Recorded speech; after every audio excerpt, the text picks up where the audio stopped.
Today's great debate covers the ultimate seating showdown, sofas versus sectionals. How do you know which is the right fit for you? Choosing a seating option is the most important decision you'll make for your living room. Too small and you won't have enough room to seat everyone comfortably. Too large and you'll interfere with the natural flow of the home. Understand your needs, the space you have to play with, and move forward with confidence knowing you're not going to make costly mistakes when it comes to choosing the right seating for your home.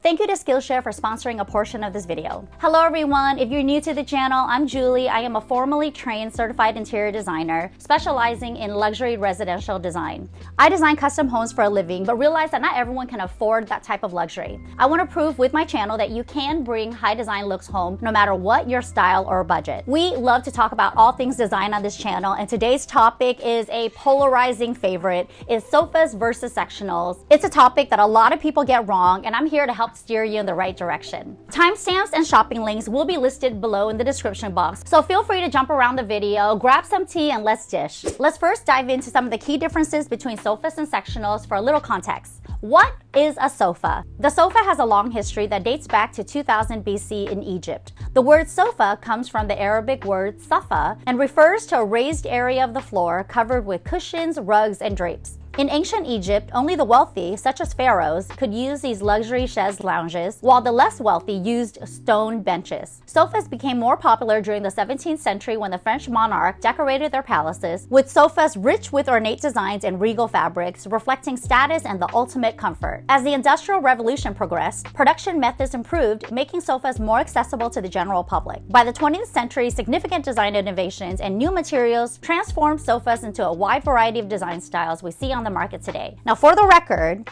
an upholstered bench or seat that has arms and a back is called a sofa. Now, what is the difference between a sofa and a couch? Anyone? Does anyone know? Couch rhymes with slouch. It's one of those like snobby interior design vernaculars that I was taught at such an early age in my career, and I never forgot it. A couch, which is more of like an American English term, is an upholstered bench without arms. See the difference? Now, what is a sectional? Sectional sofas developed in the mid-20th century, evolving from traditional sofas to meet the changing needs of contemporary living spaces. Sectionals were originally designed to maximize seating, offer flexibility and versatility, making it a great option during the 50s and 60s when the rise of open-plan living was first introduced. Unlike traditional sofas, which are usually fixed in shape and size, sectionals can be arranged in a variety of forms to fit different layouts and needs. This modular design allows for various configurations, such as L shapes or U shapes, and often includes design features like recliners and chaise loungers. This adaptability makes them ideal for large gatherings, family rooms, and multifunctional spaces.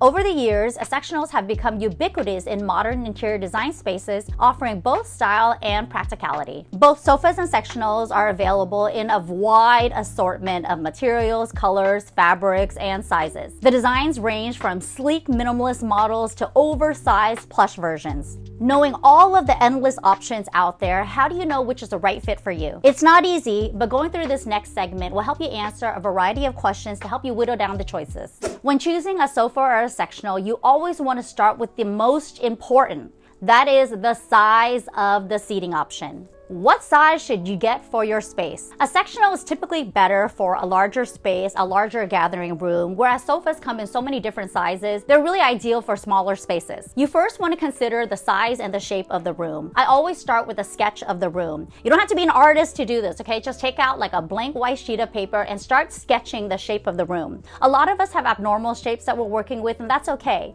You might even have a door or a passage or a hallway or an open plan space that is adjacent to another room. That's okay. Draw all of that in. I just want you to sketch the overall zone of the space that you're going to place a sectional or the sofa in, and that's going to help you determine the right choice for your room. Once you have that shape and the overall measurements for the room, I want you to subtract a minimum 36 inches, or it's roughly around 90 centimeters for a pathway or egress. space. That means that you need a minimum of 36 inches to kind of walk around the furniture. If you have a hallway in back of you, if you have a dining area in back of you, if you want to plop in another accent chair or another seating option, you always want to make sure that you have enough room to comfortably walk around the biggest sofa in the space. A sectional is really ideal for a square or rectangular layout, where a sofa, you can kind of fit it anywhere. So you have like an angular room or one with missing corners. Maybe you have a big fireplace that's sitting in the corner of the room. This is when sofas are ideal because you can kind of put a sofa anywhere you please. Most of us feel really overwhelmed when we're looking at the room and we're deciding what to do with it. Take, for example, your living room. If this is a space where the sectional or sofa goes, you always have to get those measurements right first. Deciding on the perfect layout of the space is just one aspect of the design, but making sure everything is scaled proportionally and the home feels cohesive is where all the magic comes together. There are endless options online these days, which is why I love using SKILLSHARE as a resource from experienced designers. As you decide on whether or not a sofa or a sectional is best for you, courses like Arlen Hernandez's Interior Design, Create a Plan for Your Perfect Room can help you every step of the way. Her course outlines a very similar process to what I share with my own design clients. Arlen walks you through the beginning steps of how to research for initial inspiration online, to planning the space, to creating mood boards with an emphasis on the exploration of designing with colors, textures, and patterns. I love this part in the course where she invites you to ask the question, what do you like versus what do you want to live in? That's so important, especially when we see the living rooms with all these grand sectionals. We dream of having them, but then take a look at our tiny studio and realize that it's just not feasible. While you don't have to completely shatter your expectations, you'll quickly determine that you do have to make some substitutions and pivot. If you love these introductory space planning design courses and want to further develop a specific skill, check out SKILLSHARE's Learning Paths. These are carefully curated sequential course collections designed to help you master a particular skill or competency. Start with a beginner course, progress to intermediate skills, and by the end of the week, become proficient in creating your own DIY room decor or any other passion you're eager to explore. SKILLSHARE is the largest online learning community for creatives, offering thousands of courses taught by industry experts in areas such as design, animation, music production, and so much more. SKILLSHARE can help you elevate your career and passions to new heights. What skills do you want to explore with SKILLSHARE? The first 500 people who uses the link in my description box will receive 1 free month's trial of SKILLSHARE. Get started on your creative journey today. The next most important question you'll answer when it comes to selecting a sofa or a sectional for your space is, what is the function of this seating option? You'll quickly understand the function of the sofa by determining the location. Is this seating option going in the living room, a family room, a den? Is it going in your bedroom? Is it going in the home office? Once you figure out the location of the sofa, then you're going to determine the needs based on the users of the space. For instance, if you often entertain guests, a large sectional can seat a lot of your guests without taking a whole lot of room in the space. If you only occasionally have guests, a sofa might be a better fit so that you can have more room for additional activities. If you have a larger primary suite, like my primary suite is so teeny tiny, I only have enough for like a bed, nightstands, and a dresser. But a lot of us actually have a separate area in our primary bedroom, like called a retreat. You have enough room to dedicate an entire zone to another functionality of that space. You might want a space where you can just retreat and lounge without having to sit on the bed. In this case, you could plop like a small love seat in there, a small sectional, a sofa, or even just like a single accent chair. So once you determine the function of the room and you've kind of measured that zone and the space proportionately, then you'll know what you can fit in the space to support the function of the room. Lifestyle needs are right up there with your functional needs. Now you have to choose a material based on your lifestyle. I have young kids, I have pets. Pets are allowed on my furniture. I have guests. Everyone knows how casual my home is. Like, there's nothing too precious. I don't like that. I don't want my guests to come over to the home and feel like they can't kind of spill something on the sofa and I can't wipe it off with just like a wet cloth. So performance fabrics were so important to me when specifying the right material for a sofa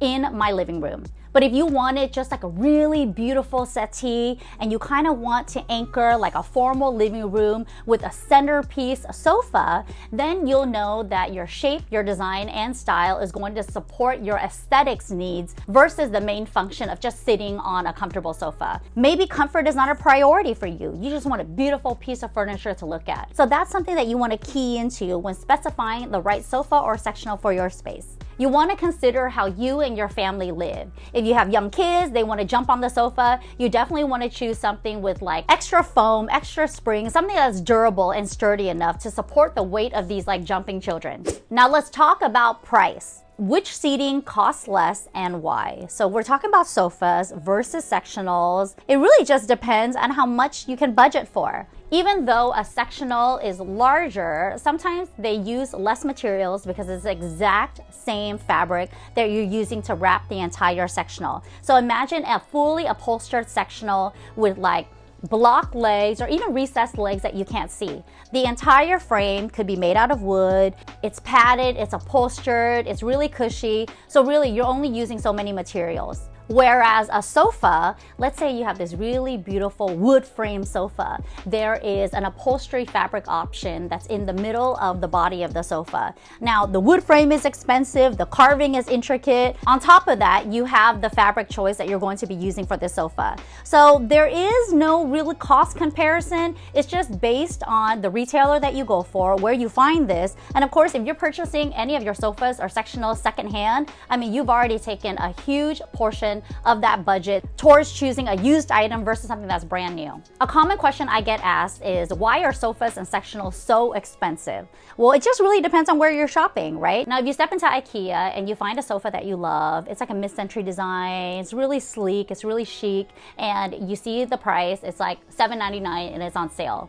And then all of a sudden you walk into like RH and you see a sofa, almost the exact same sofa that's priced in the thousands, and you're wondering, why is there such a discrepancy in price? Well, it just comes down to construction and material. Big box brands are using materials that they've wholesaled. So they could purchase fabric rolls, upholstery material in bulk for a huge discount. There's a discount in construction, and clearly you're also putting together this sofa yourself. If you're lucky, maybe the IKEA sofa or sectional is already assembled and all you have to do is like screw on the legs. But most of the time you have this big old box, it comes in pieces, and you're assembling this together yourself. So that is going to account for why the cost is so low. Now, bigger retailers, larger retailers, they're using better fabric, they're using better fill, they might be using a more sophisticated frame construction. You're also paying for a higher quality of fabric and materials, and oftentimes with performance qualities integrated right into those materials. So if you're not sourcing secondhand, you really are getting what you pay for. Let's move on to style and aesthetics. What is a vibe that you should be going for?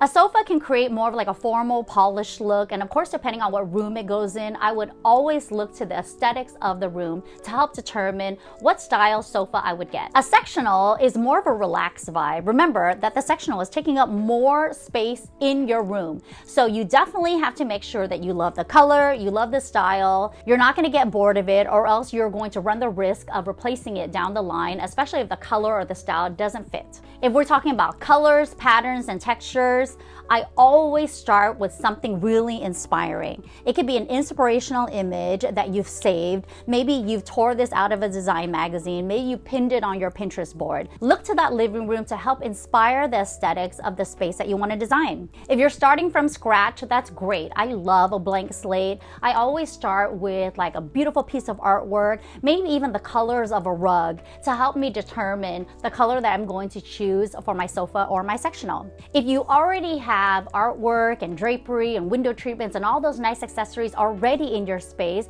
maybe you want a neutral grounding color that's going to vibe with everything else you already have. If you're a minimalist, you can try tone on tone colors. If you're a maximalist, I say more is more. Pile on the colors, pile on the patterns. You can even choose like a really fabulous pattern sofa or sectional and add more patterns to your pillows and throws mix. I also want to show you a collection of like classic sofas in transitional styles, traditional styles. I almost want you to get the wheels rolling, right? Think about what type of rooms, what type of spaces that these sofas could fit in best. For classic sofas, we have a Chesterfield, we have cabriole styles, even the settee styles that was really popular during French, Baroque, and Regency periods. We're moving on to modern sofas. Everyone loves a mid-century style. I feel like that's such a classic piece of furniture, streamlined, it never goes out of style. I love a daybed, I love a chaise lounge. Of course, Americans call it a chaise. If you're going for a more transitional style, you could go for something with like rolled arms, like a Lawson sofa. I love this tuxedo back with tufted channels. A camelback sofa is actually what I have in my lounge. but I love an English roll arm, especially for a transitional room, a grand millennial style. I mean, this has European countryside all over it. Now, of all these sofa options that I just showed you, which style is the most timeless? To be honest, every single one of these styles has become such a classic in design. I could see any of these styles fitting in any type of setting you see today.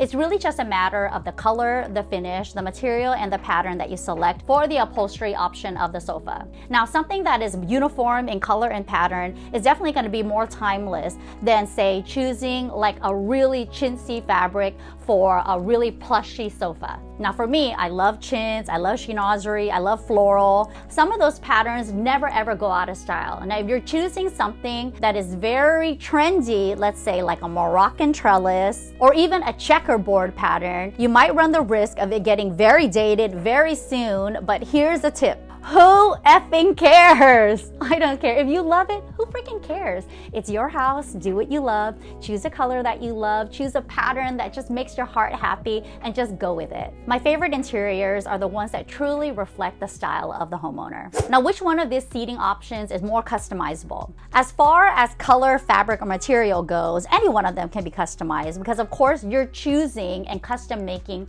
each one of these pieces to fit your desired aesthetic. Now, if we're talking about size and layout, I would definitely say that the sectional is more customizable because it's modular. If you're choosing a sectional with modular pieces, let's say they're all cubes, all squares, you can mix and match these squares. You can fit them to any configuration that you like depending on the layout of your space. Whereas a sofa is just like one rectangular piece. You're just gonna plop it somewhere based on the length that you have for that room. Let's start to dissect the differences between sofas versus sectionals with my favorite case studies.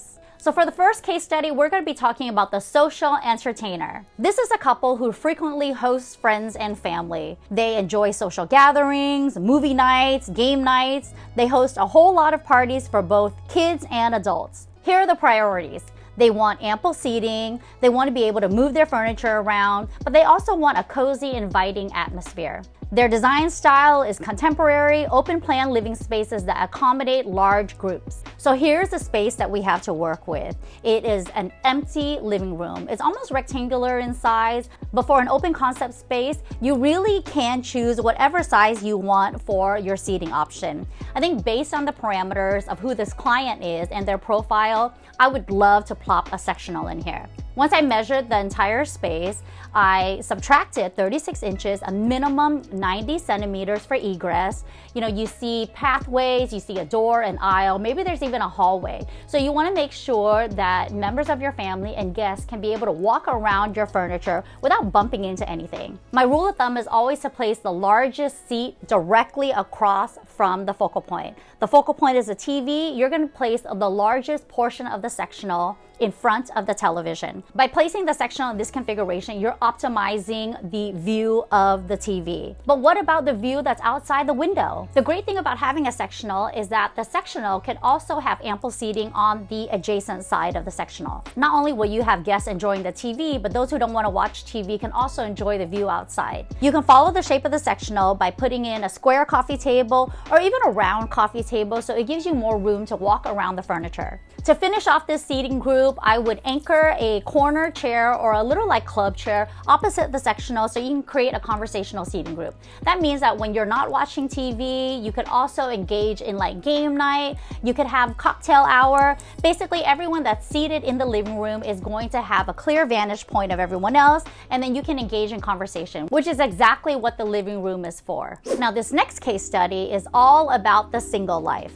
We have an urban professional, a single individual living in a city apartment. He's a busy professional with a preference for sleek, minimalistic living spaces. He enjoys occasional hosting, but actually values personal downtime more than anything. His priorities are efficient space planning, simplicity, and a very stylish yet functional design. He loves modern minimalist aesthetics with an emphasis on maximizing limited space. Clearly, the sofa is a very easy choice here. You know, the guy barely hosts. It's only him living here. He just wants very simple living, and I get it. I love sleek modern sofas just for this purpose. I would go one step further by specifying a material that's really easy to clean, very easy to wipe down. I love leather for this purpose. Leather is timeless, it's easy to clean, it's durable, you'll have it forever. Of course, you want to choose like a quality leather, full leather. No vegan leather, which is just like a fancy term for luxury plastic. No faux leather, which is the same thing as vinyl. So if you want the real thing, you always want to go for like 100% leather.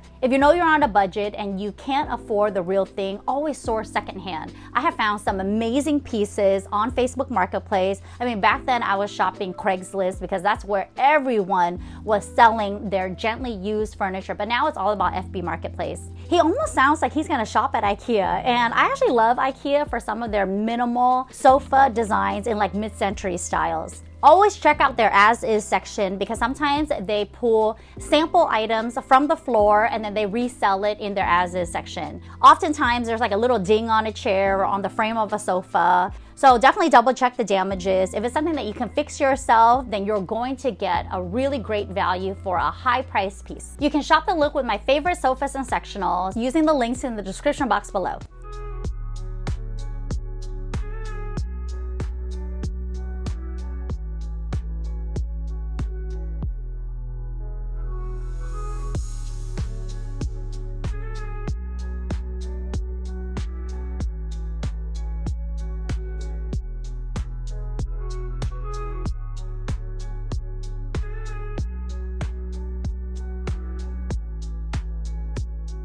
I live in a home just under 2,000 square feet, and I have, you guys are gonna laugh, I have 2 sectionals and 4 sofas in my home. You guys are like, where are you even putting this? I am currently filming in my home office studio right now, and what you see in back is a sectional. I love this sectional because it's also anchored by 2 walls. I want a lounge here. I want to be able to look out to not only my studio area, but my kids are kind of playing in the courtyard. So that was really important to me. I wanted to anchor the space and have like a loungy recliner type sectional, so I can also host guests, especially if they want to like sleep over on a late night party. Okay, now we're moving into my living room. My living room also has a sectional that I custom made. This sectional is totally different than the sectional that I have in my studio.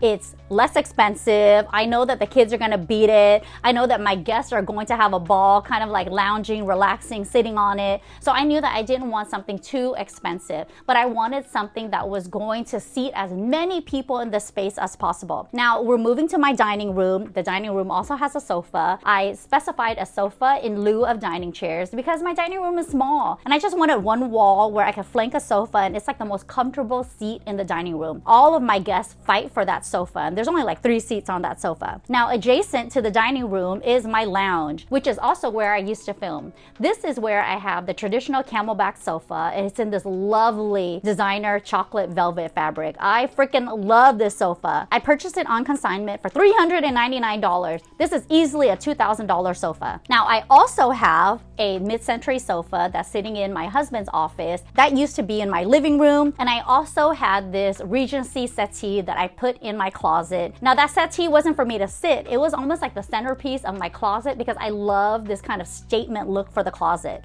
Now do I ever sit on it? No. But is that where I throw all of my clothes when I'm changing and I'm trying to get out in a hurry? Yes. Sofas just need to function for exactly what you require. Nobody says that you have to sit on the sofa. The sofa can be there simply because you love looking at it and the beauty of the sofa makes you happy. That is a function in itself. That's it for today's video, everyone. I hope you got the complete lowdown on sofas versus sectional and how to choose the right fit for your home. If you like this type of content, please give this video a thumbs up. Comment below and let me know, what do you have in your home right now? Sofas or sectionals, or maybe a mix of 2? Why did you decide on it? Do you wish you specified something else? If you want more resources, especially when you're ready to take the plunge and purchase a brand new sofa or sectional, definitely check out my video. I'll link it right here. It's called Best Sectionals, what to choose, where to get it, all of the details that I didn't cover in this video, and so much more. Thank you so much for watching, everyone. I'll see you next time.